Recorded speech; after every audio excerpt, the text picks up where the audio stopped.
আমাদের এই গরু বাড়িতে 4.5 লাখ টাকা দাম আছে। এখন ওই 3,20,000 কইতেছে, কেউ 30 কইতেছে। কোনদিন আসেনি, এই নতুন আসলাম, শুনলাম যে গাবতলী বাজার বড় বড় গরু ভালো বিক্রি হয়। তা আনছিলাম আমরা 3টা, 2টা বিক্রি করছে, ছোট 2টা। আর এটা ধরেন নামানোর পরে 4 লাখেরও বেশি দাম হয়েছিল, এখন আর হচ্ছে না। আমাদের এই গরু বাড়িতে 4.5 লাখ টাকা দাম হয়েছে। এখন ওই 3,20,000 কইতেছে, কেউ 30 কইতেছে। এখন আমরা এখন কি করবো, আর তো আর ফিরে নেওয়া সম্ভব নয়। তা এখন বিক্রি করতে হবে দেশ শুনে, যে কোনো দামে বিক্রি করতে হবে। এখন গাড়ি ভাড়া দেবার নেওয়া তো অনেক টাকা ভাড়া লাগবে।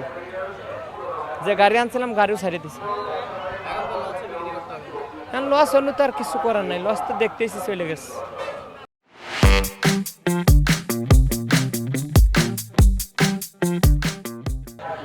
ওই এলাকায় অনেক ভালো ছিল, সবাই মানে কিনে কিনে নিয়ে এখানে আসছে। এখন সবাই লজের পালা নিয়ে বাড়ি যাবে।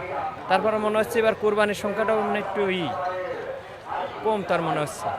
এই গরু তো মনে হয়, আমার মনে হয় সব প্রায় ফিরে যাবে, এত বিক্রি হবে না যে পরিমাণ গরু এখনো আসতেছে। বৃষ্টি না থাকলেও পারো ও আর ভাব নাই, অনেকের কিনা তো কাটা হয়ে গেছে।